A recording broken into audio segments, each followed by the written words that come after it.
नमस्कार दोस्तों, SPS study point के इस यूट्यूब प्लेटफॉर्म पे एक बार फिर से आप सभी दोस्तों का बहुत बहुत स्वागत है।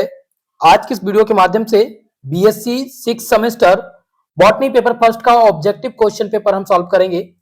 ये question paper doctor Bhimrao Ambedkar Agra विश्वविद्यालय का है, जो कि 2025 सत्र में आयोजित कराया गया है। ऐसे विद्यार्थी जिनका इस सत्र का एग्जाम ओएमआर सीट पर होना है, उन सभी के लिए हमारी ये वीडियो मोस्ट इंपॉर्टेंट होगी।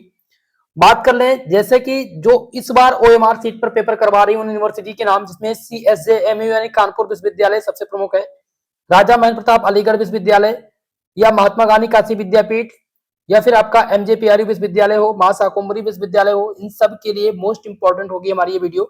दोस्तों, बॉटनी के 6 सेमेस्टर में जो आपका पेपर फर्स्ट है उसका पेपर टाइटल है cytogenetic plant breathing and nano technology. ये आपका पेपर फर्स्ट का टाइटल है और इस प्रश्न पत्र में 100 क्वेश्चन पूछे गए हैं एमसीक्यू मोड में, जो कि मोस्ट इंपॉर्टेंट है। आप सभी लोग इन प्रश्नों को जरूर तैयार करके जाइएगा और जो आगरा विश्वविद्यालय से हैं वो सभी लोग अपनी आंसर की चेक कर लेंगे। चलिए स्टार्ट करते हैं आज की इस क्लास को। पहला प्रश्न देखेंगे, इसमें पूछा गया था क्वेश्चन नंबर फर्स्ट की कायिक संकर निम्नलिखित द्वारा बनते हैं, यानी somatic hybrid are product by. तो ये बनते हैं किसके द्वारा? ये दोस्तों प्रोटोप्लास्ट फ्यूजन के द्वारा, यानी कि जीव द्रव्य संलयन के द्वारा कायिक संकर बनते हैं। ऑप्शन नंबर बी आपका करेक्ट उत्तर हो जाएगा। नेक्स्ट क्वेश्चन है प्रश्न नंबर सेकंड, जिसमें पूछा गया है कि दो भिन्न अनुवांशिक लक्षण वाले पादपों के मध्य क्रॉस क्या कहलाता है? तो इस क्रॉस को क्या बोलते हैं दोस्तों? याद रखेंगे, इसको बोला जाता है हाइब्रिड, यानी कि संकरण बोलते हैं इसको। ठीक है, ऑप्शन नंबर सी इस क्वेश्चन में आपका करेक्ट उत्तर हो जाएगा। दो भिन्न अनुवांशिक लक्षण वाले पादप के मध्य का जो क्रॉस होता है उसको संकर बोलते हैं। ठीक है, चलिए नेक्स्ट क्वेश्चन देखते हैं। नेक्स्ट क्वेश्चन है प्रश्न नंबर 3, जिसमें है IARI स्थित है। तो दोस्तों ये स्थित कहां पर याद रखेंगे? ये नई दिल्ली में स्थित है। ऑप्शन नंबर ए तीसरे प्रश्न का सही उत्तर था। प्रश्न नंबर 4, जिसमें पूछा गया है कि साइब्रिड साइब्रिड होते हैं, तो साइब्रिड क्या होते हैं? याद रखेंगे, साइब्रिड जो होते हैं वो द्विगुणित होते हैं, डिप्लॉयड होते हैं। ऑप्शन नंबर बी चौथे प्रश्न का करेक्ट उत्तर होगा। अगला क्वेश्चन देखेंगे प्रश्न नंबर 5, और इसमें पूछा गया है कि PEG treatment is use in, यानी कि पीईजी उपचार निम्न के लिए प्रयोग किया जाता है। तो पीईजी उपचार जो प्रयोग किया जाता है दोस्तों वो सोमेटिक हाइब्रिडाइजेशन के लिए प्रयोग किया जाता है, यानी कि कायिक संकरण के लिए। ऑप्शन ए पांचवें प्रश्न का सही उत्तर होगा। नेक्स्ट क्वेश्चन देखेंगे प्रश्न नंबर 6, और छठा क्वेश्चन है दोस्तों, जिसमें है कि सोमा क्लोनल बदलाव निम्न द्वारा उत्पन्न होते हैं। सोमा क्लोनल वेरिएशन में develop due to, option A दिया गया इफेक्ट ऑफ केमिकल्स, यानी कि रसायनों के प्रभाव से, या म्यूटेशन से, या ट्रांसपोर्शन से, या फिर ऑल ऑफ एबव। तो इसमें आपका जो सही उत्तर हो जाएगा वो हो जाएगा ऑप्शन नंबर बी, यानी उत्परिवर्तन से। सोमा क्लोनल बदलाव उत्परिवर्तन द्वारा उत्पन्न होते हैं। नेक्स्ट क्वेश्चन देखेंगे प्रश्न नंबर 7, सातवां क्वेश्चन है अगुणित पादप निम्न द्वारा बनाए जा सकते हैं। तो अगुणित पादप किसके द्वारा बनाए जा सकते हैं? तो इसमें आपका पहला तो हो जाएगा एड्रोजेनेसिस और दूसरा हो जाएगा कैलेस संवर्धन। दोनों ऑप्शन नंबर ए और बी दोनों इसके सही उत्तर होंगे। सो आप सभी लोग ऑप्शन सी पर टिक करेंगे करेक्ट उत्तर। चलिए अगला क्वेश्चन देखेंगे प्रश्न नंबर 8। नेक्स्ट क्वेश्चन है कि virus free clone can be obtained by, यानी कि विषाणु मुक्त क्लोन निम्न द्वारा प्राप्त किए जा सकते हैं। तो इसमें पहला ऑप्शन दिया गया है तना सिर संवर्धन, बी है आपका भ्रूण संवर्धन, सी है कैलस संवर्धन और डी दिया गया परागण संवर्धन। तो आपको बता दें इस क्वेश्चन में जो सही उत्तर होगा वो हो जाएगा आपका ऑप्शन नंबर ए तना शीर्ष संवर्धन करेक्ट उत्तर। चलिए नेक्स्ट क्वेश्चन देखते हैं। प्रश्न नंबर आपका है 9, और 9 नंबर क्वेश्चन में पूछा गया है कि द्वितीयक मेटाबोलाइट का उदाहरण है, एग्जाम्पल ऑफ सेकेंडरी मेटाबोलाइट। तो द्वितीयक मेटाबोलाइट का जो उदाहरण है दोस्तों वो है स्टेराइड। ऑप्शन डी इसमें आपका करेक्ट उत्तर होगा। ठीक है, चलिए 9 नंबर का ऑप्शन डी सही है। प्रश्न नंबर 10 की तरफ चलेंगे, और 10 नंबर क्वेश्चन है प्रोटोप्लास्ट एज पूछा गया है, प्रोटोप्लास्ट है। ऑप्शन ए दिया गया कोशिका भित्ति रहित कोशिका, बी है डीएनए रहित कोशिका, सी है आरएनए रहित कोशिका और डी दिया गया केंद्रक रहित कोशिका। तो आपको बता दें प्रोटोप्लास्ट, तो प्रोटोप्लास्ट क्या है? कोशिका भित्ति रहित कोशिका है। ऑप्शन नंबर आपका ए इस क्वेश्चन में करेक्ट उत्तर होगा। नेक्स्ट क्वेश्चन देखते हैं प्रश्न नंबर 11, और इस क्वेश्चन में पूछा गया है कि निम्नलिखित में से कौन सा अनुपात नैनो पदार्थ की गुणवत्ता को दर्शाता है? तो नैनो पदार्थ की गुणवत्ता को दर्शाने का कार्य करता है सतह यानी सरफेस एरिया और वॉल्यूम, सरफेस एरिया और वॉल्यूम। ऑप्शन नंबर सी इस क्वेश्चन में आपका करेक्ट उत्तर होगा। 20 नंबर क्वेश्चन आपकी स्क्रीन पे आ चुका है। सभी लोग वीडियो को लाइक शेयर कर दीजिएगा भाई फटाफट से। जो भी हमारे चैनल पर नए हैं आप सबसे निवेदन है चैनल को सब्सक्राइब जरूर कर लीजिएगा, ठीक है। चलिए, तो 20 नंबर क्वेश्चन है कि सेंटर ऑफ ओरिजिन की धारणा किसके द्वारा दी गई थी। तो इन्होंने भाई साहब ने लगाया है मेंडल, बिल्कुल नहीं मेंडल नहीं, तो दोस्तों किसकी उदाहरण दी थी आप सब लोग कमेंट करके बताइएगा कि मेंडल जी ने किसकी अवधारणा दी थी। और फिलहाल यहाँ पर सेंटर ऑफ ओरिजिन की बात हो रही है, तो सेंटर ऑफ ओरिजिन की अवधारणा बेबीलोय ने दी थी। किसने दी थी? बेबीलोय। ऑप्शन नंबर आपका सी में आपका करेक्ट उत्तर होगा। नेक्स्ट क्वेश्चन देखेंगे, प्रश्न नंबर 21, और यह प्रश्न बहुत ही कॉमन है, कई बार पूछा गया है पेपर में कि भारत में हरित क्रांति के जनक कौन है। तो आपको बता दें भारत में हरित क्रांति के जनक है एम.एस. स्वामीनाथन। ऑप्शन नंबर आपका यहाँ पर बी करेक्ट उत्तर होगा। स्वामीनाथन जी पर लगाएंगे आप सभी ऑप्शन। चलिए अगला देखते हैं, प्रश्न नंबर 22 जिसमें पूछा गया है कि फसल सुधार के मुख्य तरीके क्या हैं। फसल सुधार के मुख्य तरीके, तो जिसमें आपका पहला हो जाता है सिलेक्शन, दूसरा है हाइब्रिडाइजेशन यानी संकरण, और तीसरा जाएगा म्यूटेशन ब्रीडिंग उत्परिवर्तन प्रजनन। तो ये सभी फसल सुधार के तरीके हैं। So option A B C ये तीनों सही है, इसलिए ऑल ऑफ अबव आप लगाएंगे सही उत्तर। क्लियर है। चलिए अगला देखते हैं, प्रश्न नंबर आपका 23, और इसमें पूछा गया the selection method in plant breeding में इंक्लूड, यानी पादप प्रजनन की चयन विधि में सम्मिलित है। तो पादप प्रजनन की चयन विधि में जो सम्मिलित है उसमें पहला हो जाता है आपका प्योर लाइन सिलेक्शन यानी शुद्ध वंशा क्रम चयन, बी दिया गया समूह चयन यानी कि मास सिलेक्शन, सी दिया गया क्लोनल सिलेक्शन यानी कृत चयन, इसलिए डी लगा देंगे आंसर। 23 नंबर क्वेश्चन का ऑप्शन डी सही उत्तर है। नेक्स्ट क्वेश्चन देखते हैं, प्रश्न नंबर 24 जिसमें पूछा गया है विपुसन, क्या पूछा गया है? विपुसन है यानी कि मास कोलिशन इज, तो इसमें आप लगा देंगे कौन सा उत्तर। इसमें आपका जो सही ऑप्शन है वो है पराग कोष को हटाना, remove of anthers. Option number A 24 number question का करेक्ट उत्तर होगा। नेक्स्ट क्वेश्चन देखेंगे 25 नंबर, प्रश्न 25 है पार्थिनोकार्पिक फल है, इनमें से पार्थिनोकार्पिक फल कौन सा है। पहले ऑप्शन को देखें तो इसमें दिया गया तने से बने फल, तो तने से बने फल को नहीं बोलते हैं पार्थिनो, यहाँ पर हो जाएगा अनिषेचित अंडाशय से बने फल को हम क्या बोलते हैं? पार्थिनोकार्पिक फल बोलते हैं, इसलिए ऑप्शन बी आपका इसमें करेक्ट उत्तर होगा। चलिए नेक्स्ट क्वेश्चन को देखते हैं, प्रश्न नंबर आ चुका है आपका 26, और 26 नंबर क्वेश्चन है कि बहुगुणिता निम्नलिखित द्वारा उत्पन्न की जा सकती है। पॉलीफोलाइडी कैन बी इंक्लूडेड बाय, पहला दिया गया है जिसमें है calcium, NaOH, green fast green या उपरोक्त सभी। तो इस क्वेश्चन में जो सही उत्तर है दोस्तों हो जाएगा आपका ऑप्शन नंबर ए करेक्ट उत्तर। 26 का ऑप्शन ए सही आंसर होगा। प्रश्न नंबर 27 जिसमें है कि भौतिक उत्परिवर्तक है, आपको बताना है फिजिकल ब्यूटिकन में इंक्लूडेड यानी भौतिक उत्परिवर्तक इनमें कौन है। तो पहला है यूवी किरण, एक्स किरण बी का ऑप्शन है, सी दिया गया है कि बी किरण है, और डी दिया गया उपरोक्त। तो इनमें आप लगाएंगे ऑप्शन डी, यानी कि ये सभी जो हैं ये भौतिक उत्परिवर्तक हैं। आंसर डी इसमें करेक्ट उत्तर होगा। प्रश्न नंबर 28 पर ध्यान दीजिएगा, जिसमें पूछा गया है, क्वेश्चन कह रहा है कि पारिस्थितिकी अनुकूलन है, पारिस्थिति अनुकूलन इनमें से कौन सा है। पहले ऑप्शन में देखेंगे तो दिया गया गुणसूत्र की संख्या में बदलाव, बी है आपका बदलती पर्यावरण परिस्थितियों की अनुकूल, और सी दिया गया पादपों का निर्यात, डी दिया गया पादपों का आयात। तो इस क्वेश्चन में आपका जो करेक्ट उत्तर हो जाएगा वो हो जाएगा ऑप्शन बी बदलती पर्यावरण परिस्थितियों में अनुकूल। ठीक है। चलिए प्रश्न नंबर 29 जिसमें पूछा गया है क्वेश्चन की पादप प्रजनन ने पादप पुनर्स्थापन में सम्मिलित है, plant introduction in plant breeding में इंक्लूड। पहला ऑप्शन दिया गया प्राथमिक पुनर्स्थापन, बी दिया गया द्वितीय पुनर्स्थापन।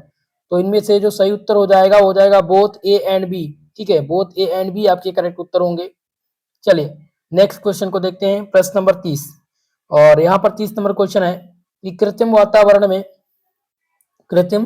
वातावरण में पादप कोशिका या ऊतक का वृद्धि कहलाता है, यानी कि पादप प्रजनन या पादप ऊतक संवर्धन, या ऑप्शन सी है कोशिका अनुवांशिकी, या फिर डी दिया गया कोई नहीं।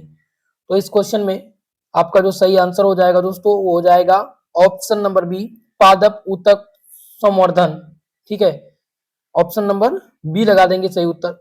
अगला क्वेश्चन है प्रश्न नंबर 31, जिसमें पूछा गया है कि प्लांट टिश्यू कल्चर टेक्निक में भी इंक्लूड, यानी पादप ऊतक संवर्धन में सम्मिलित हैं।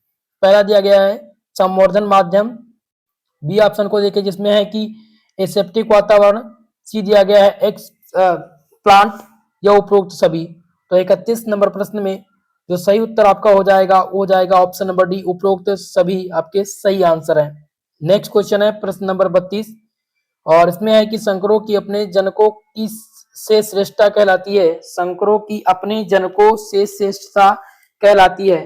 पहला ऑप्शन है संकरोच, बी है संकरण, सी आपका दिया गया वर्ण और डी दिया गया हाइपरट्रोफी। तो इस क्वेश्चन में 32 नंबर प्रश्न का जो सही उत्तर हो जाएगा वो हो जाएगा option number A, option number B यानी कि संकरण।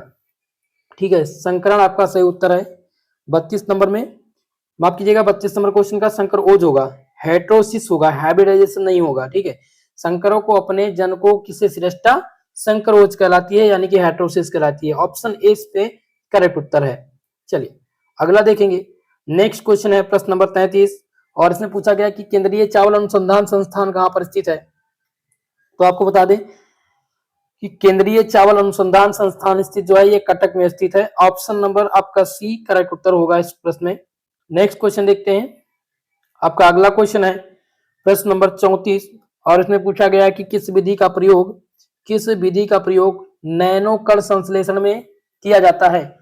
तो नैनो कण संश्लेषण में हम प्रयोग करते हैं दोस्तों लिथोग्राफी का। ठीक है, इसलिए ऑप्शन सी इस क्वेश्चन में आपका करेक्ट उत्तर होगा। अगला प्रश्न देखते हैं कि दिया गया है, अगला क्वेश्चन आया हुआ है कि typical range of nano particle. पहला ऑप्शन है नैनो कण निम्नलिखित आयाम के होते हैं, यानी कि नैनो कण निम्नलिखित आयाम के होते हैं। पहला दिया गया है 1 से 100 नैनोमीटर के या 100 से 200 नैनोमीटर। तो इस क्वेश्चन में आपका जो आंसर होगा वो हो जाएगा ऑप्शन नंबर ए, यानी कि 1 से 100 नैनोमीटर। ठीक है, नैनो कण 1 से 100 नैनोमीटर आयाम के होते हैं। ऑप्शन ए लगा देंगे आप लोग करेक्ट उत्तर। चलिए अगला क्वेश्चन देखते हैं प्रश्न नंबर 36 नंबर क्वेश्चन है कि नैनो कण निम्नलिखित के द्वारा निरूपित किए जा सकते हैं। तो नैनो कण के सफिक्स में याद रखेंगे, इसमें आपका दिया गया है एएफएम, एसईएम और टीईएम, ये सभी इसके द्वारा निरूपित किए जा सकते हैं। ठीक है, ऑप्शन नंबर डी आपका करेक्ट उत्तर हो जाएगा।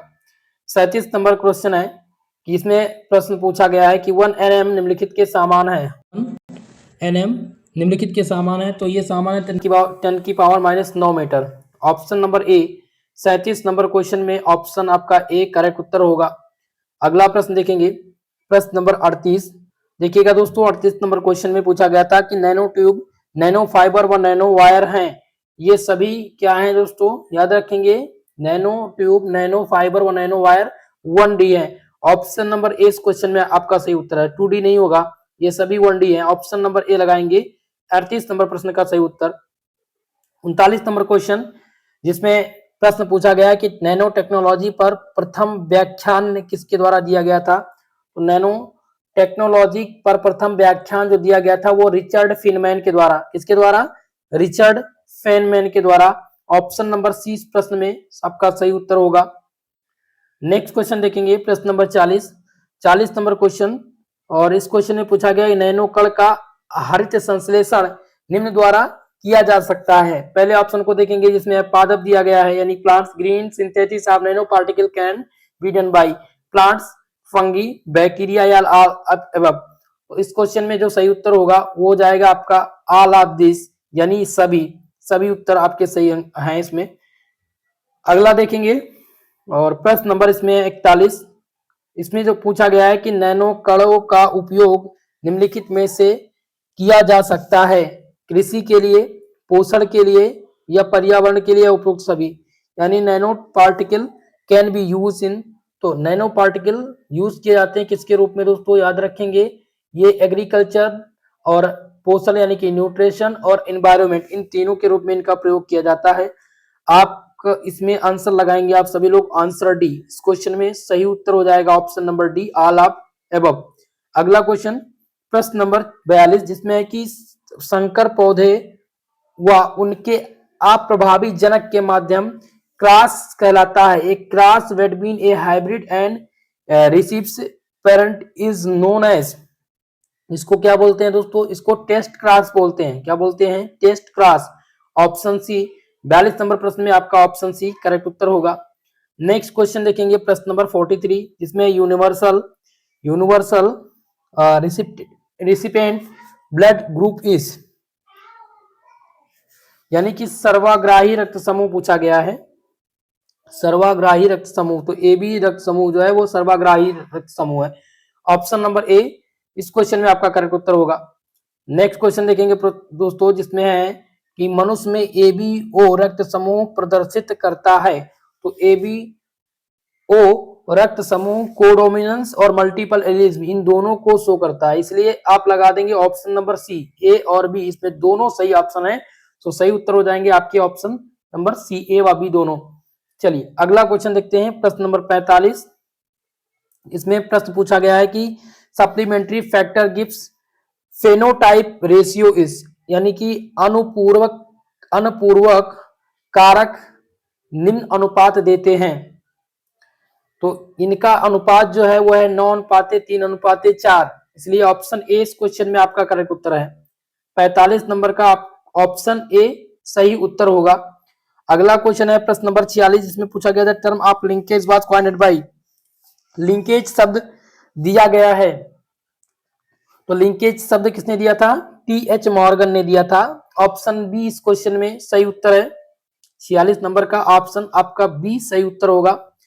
अगला क्वेश्चन देखेंगे, जिसमें पूछा गया त्रिसूत्री, त्रिसूत्री है तो त्रिसूत्री के सफिक्स में याद रखेंगे 2n+1, 2n+1 ये त्रिसूत्री है। ऑप्शन नंबर ए इस क्वेश्चन में आपका करेक्ट उत्तर होगा। त्रिसूत्री मतलब 2+1=3, यानी इसी बोलते हैं त्रिसूत्री। ऑप्शन ए लगा देंगे आप सही उत्तर। एक ट्रिक है, इसको याद रखेंगे। अगला क्वेश्चन देखेंगे, जिसमें है टिकम टिटिकम एस्टिबम, जो कि गेहूं का बोटेनिकल नाम है, ठीक है। टिटिकम एस्टिबम निम्न का उदाहरण है। तो ये दोस्तों क्या है? ये आपका कहलाता है allopolyploidy. Option number C correct उत्तर हो जाएगा। पर बहुगुणिता, ऑप्शन सी सही है 48 नंबर प्रश्न का आंसर, ठीक है। चलिए अगला देखेंगे प्रश्न नंबर 49, जिसमें है कि लाल हरित वर्णांता निम्न का उदाहरण है। तो ये उदाहरण है दोस्तों एक्स लिंकेड रिसेप्शंस का। इसका एक्स लिंकेड अप्रभावी, ऑप्शन ए लगा देंगे। 49 नंबर प्रश्न में आपका ऑप्शन ए करेक्ट उत्तर होगा। अगला क्वेश्चन है, जिसमें है कि अब नेक्स्ट क्वेश्चन देखेंगे। अभी पूछा गया था क्या? त्रिसूत्री। तो त्रिसूत्री में हमने क्या देखा था? 2n+1 था। अब यहाँ पर है कि शून्य सूत्री है। तो शून्य सूत्री में याद रखेंगे दोस्तों 2n-1, अगर 2 से 2 माइनस करेंगे तो 0 आ जाएगा, तो उसी को शून्य सूत्री बोलते हैं। और जब त्रिसूत्री पूछा जाएगा तो आएगा 2n+1=3, इसे त्रिसूत्री बोलेंगे। और 2n-2=0, यानी कि इसे शून्य सूत्री बोलेंगे। तो जब शून्य सूत्री होगा तो 2n-2 होगा, और त्रिसूत्री होगा तो 2n+1 होगा। क्लियर है? चलिए अगले क्वेश्चन के देखते हैं, प्रश्न नंबर 51। और इसमें पूछा गया Turner syndrome is represented by, Turner syndrome निम्नलिखित द्वारा प्रदर्शित होता है। पहले ऑप्शन को हम इसमें चेक करेंगे, जिसमें है XO, दूसरा है XY, XXY या XYY। तो 51 नंबर प्रश्न में जो सही उत्तर है वो हो जाएगा ऑप्शन नंबर ए XO। टर्नर सिंड्रोम XO प्रदर्शित करता है, टर्नर सिंड्रोम द्वारा XO के द्वारा प्रदर्शित होता है। चलेंगे अगले क्वेश्चन की तरफ, प्रश्न नंबर आपका 52। और इसमें पूछा गया है कि बहुजीनी लक्षण है, बहुजीनी लक्षण पूछा गया है। पॉलीजेनिक ट्रीट्स आर, पहले ऑप्शन को देखें, जिसमें दिया गया है कि वह लक्षण जो किसी एक जीन द्वारा निर्धारित होते हैं। तो ये इसमें होगा नहीं, इसमें आपका हो जाएगा कि 3 या अधिक जीन से नियंत्रित होने वाले लक्षण, इसलिए ऑप्शन इसमें कौन सा सही है? डी आप लगा देंगे। ऑप्शन डी इसमें आपका करेक्ट उत्तर होगा। 52 नंबर क्वेश्चन का ऑप्शन डी सही उत्तर होगा। अगला देखेंगे प्रश्न नंबर 53। और इसमें पूछा गया युग्मन व प्रतिकर्षण घटनाएं निम्नलिखित से संबंधित हैं, ठीक है। Coupling and repulsion are associated with, तो ये किससे एसोसिएटेड है? तो इस क्वेश्चन में आपका जो सही उत्तर होगा वो हो जाएगा लिंकेज, ठीक है, यानी युग्मन व प्रतिकर्षण घटनाएं लिंकेज से संबंधित हैं। सो ऑप्शन नंबर सी इस क्वेश्चन में आपका करेक्ट उत्तर होगा। नेक्स्ट क्वेश्चन देखते हैं, प्रश्न नंबर 54। इस क्वेश्चन में पूछा गया है कि गुणसूत्र पर जीन की स्थिति क्या कहलाती है। गुणसूत्र पर आपको बताना है, गुणसूत्र पर जीन की स्थिति, तो इस पे गुण की स्थिति जो होती है गुणसूत्र पर जीन की स्थिति, इसको लोकस बोलते हैं। क्या बोलते हैं? Locus. Location of gene on the chromosomes is known as locus. Option A correct उत्तर है। अगला क्वेश्चन देखेंगे, प्रश्न नंबर 55, जिसमें पूछा गया है कि किस लिंकेज मानचित्र पर 1 सेंटीमीटर की दूरी बताती है। On the linkage map 1 centimetre represent, तो इसमें आपका सही उत्तर हो जाएगा पुनर्संयोजन के 1% अवसर, यानी 1% चांस ऑफ रिकॉम्बिनेशन। 55 नंबर प्रश्न में ऑप्शन ए सही उत्तर होगा। अगला क्वेश्चन देखते हैं, नेक्स्ट क्वेश्चन, प्रश्न नंबर आपका 56, जिसमें पूछा गया है ट्रिकेल संकर गेहूं है, ठीक है, ट्रिटिकेल संकर गेहूं है। तो ये दोस्तों ये गेहूं जो है ये क्या कहलाएगा? ये पर बहुगुणिता कहलाएगा, ठीक है, पर बहुगुणिता। ऑप्शन नंबर आपका डी आंसर सही उत्तर है, पर बहुगुणित। ट्रिटिकेल संकर गेहूं बहुगुणित है, इसमें द्विगुणित नहीं होगा ना त्रिगुणित होगा। ऑप्शन डी लगाएंगे सही उत्तर। अगला क्वेश्चन देखते हैं, प्रश्न नंबर 57, और 57 नंबर क्वेश्चन है कि पादप कोशिका का लगातार चलने वाले तरल माध्यम में संवर्धन क्या कहलाता है। तो इसको क्या बोलते हैं दोस्तों, याद रखेंगे। इसमें आपका जो सही आंसर हो जाएगा वो हो जाएगा निलंबन संवर्धन। निलंबन संवर्धन आपका इसमें आंसर ए करेक्ट उत्तर है। चलिए अगले क्वेश्चन की तरफ, प्रश्न नंबर 58, जिसमें है कि एक्स प्लांट है, एक्स प्लांट है। तो एक्स प्लांट क्या है दोस्तों? संवर्धन को प्रारंभ करने के लिए पौधे का एक छोटा भाग, उसको एक्स प्लांट बोलते हैं। ऑप्शन ए करेक्ट उत्तर आपका हो जाएगा। चलिए अगला क्वेश्चन है, प्रश्न नंबर 59, और इस क्वेश्चन में पूछा गया कि प्रोटोप्लास्ट पृथक्करण के लिए किस एंजाइम का प्रयोग कोशिका भित्ति को नष्ट करने के लिए किया जाता है। तो उसमें किया जाता है सेलुलोज का उपयोग, ठीक है। ऑप्शन बी इस क्वेश्चन में आपका सही उत्तर होगा। नेक्स्ट क्वेश्चन देखते हैं, प्रश्न नंबर 60, और इस क्वेश्चन में पूछा गया है कि अगुणित पादप निम्न के द्वारा प्राप्त किए जाते हैं। अगुणित पादप जो प्राप्त किए जाते हैं दोस्तों वो पराग कोश संवर्धन के द्वारा प्राप्त किए जाते हैं। Haploid plants can be producted by anther culture. Option A correct उत्तर है। नेक्स्ट क्वेश्चन देखेंगे, प्रश्न नंबर 61, इसमें पूछा गया कोशिका झिल्ली मुख्यतः बनी होती है। चलिए बताने का प्रयास कीजिएगा। तो कोशिका झिल्ली जो मुख्यतः बनी होती है प्रोटीन और वसा के मिलकर के बनी होती है। सो ऑप्शन नंबर सी इस क्वेश्चन में आपका सही उत्तर होगा। प्रश्न नंबर 62, इसमें पूछा गया है कि सोडियम पोटेशियम पंप या Na+1K+ एटीपीएस निम्न के उदाहरण हैं। तो ये किसके उदाहरण है दोस्तों? ये एक्टिव ट्रांसपोर्ट के उदाहरण है, यानी सक्रिय परिवहन। ऑप्शन नंबर ए 52 नंबर का ऑप्शन ए सही उत्तर है। प्रश्न नंबर 63, इसमें पूछा गया कि अर्ध स्वायत्त कोशिकांग है। तो इनमें अर्ध स्वायत्त जो कोशिकांग है वो बोथ, यानी माइटोकॉन्ड्रिया और क्लोरोप्लास्ट, ये दोनों हो जाएंगे इसमें। ऑप्शन नंबर सी इस क्वेश्चन का सही उत्तर होगा।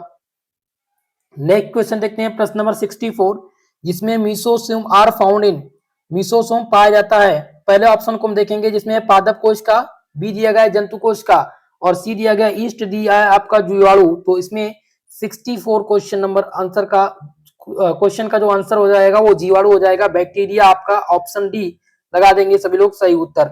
चलिए अगला क्वेश्चन देखेंगे, प्रश्न नंबर 65, जिसमें है आत्मघाती यानी सुसाइड बैग। तो लाइसोसोम को सुसाइड बैग कहा जाता है, आत्महत्या की थैली। सुसाइड बैग को आत्महत्या की थैली कहते हैं। ऑप्शन ए आपका इसमें करेक्ट उत्तर है। 65 नंबर का ऑप्शन ए सही है। प्रश्न नंबर 66 यानी 66 नंबर क्वेश्चन है कि केंद्रिका में बहुयात में पाया जाता है। न्यूक्लियाई आर रिच इन, तो इसमें रिच यानी कि सबसे ज्यादा बहुयात मात्रा की बात करा जाए तो बहुयात मात्रा में आरएनए और प्रोटीन पाया जाता है। अब एग्जैक्ट आंसर आपका इसमें होना चाहिए प्रोटीन। फिलहाल अब ये सस्पेंस का क्वेश्चन है, ठीक है। दोनों बहुयात मात्रा में मिलते हैं, डीएनए, आरएनए और प्रोटीन, ये तीनों केंद्रिका में बहुत बहुयात मात्रा में पाए जाते हैं, लेकिन सबसे ज्यादा जो पाया जाता है वो प्रोटीन। तो इसलिए हम ऑप्शन नंबर डी को लगाएंगे। अब डिपेंड करता है कि एग्जामिनर इस कौन से क्वेश्चन को मानता है? ठीक है, इन दोनों में से, आरएनए और प्रोटीन में से।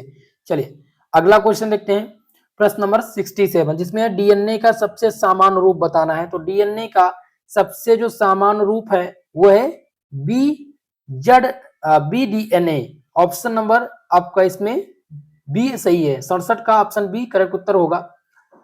अगला देखेंगे नेक्स्ट क्वेश्चन, और इस क्वेश्चन में पूछा गया है कि कोशिका चक्र का सही क्रम। चलिए कोशिका चक्र का सही क्रम, तो कोशिका चक्र का सही क्रम है G1S G2M, G1S G2M। इसलिए ऑप्शन नंबर कौन सा सही है इसमें? आप 68 नंबर क्वेश्चन में जो सही उत्तर होगा वो ऑप्शन नंबर आपका बी हो जाएगा। चलिए अगला देखते हैं, नेक्स्ट क्वेश्चन है कि during the meiosis DNA replicate how many times, यानी कि अर्धसूत्री विभाजन में डीएनए कितनी बार संश्लेषित होता है? तो अर्धसूत्री विभाजन में डीएनए संश्लेषित कितनी बार होता है? याद रखेंगे दोस्तों, ये संश्लेषित जो होता है वो केवल और केवल एक बार होता है। ऑप्शन नंबर ए इस क्वेश्चन में आपका करेक्ट उत्तर हो जाएगा। प्रश्न नंबर 70, और इस क्वेश्चन में पूछा गया है कि Na प्लस के प्लस एटीपेज निम्नलिखित परिवहन उपयोगी होते हैं। तो ये उपयोगी होते हैं के प्लस आंतरिक व Na बाय। ऑप्शन नंबर इसमें सही उत्तर हो जाएगा आपका सी करेक्ट उत्तर। चलिए अगला क्वेश्चन है कि मध्य पटलिका में मुख्यतः निम्न पदार्थ होते हैं, तो इनमें पैक्टिन पाया जाता है। ऑप्शन नंबर ए इस क्वेश्चन का करेक्ट उत्तर हो जाएगा।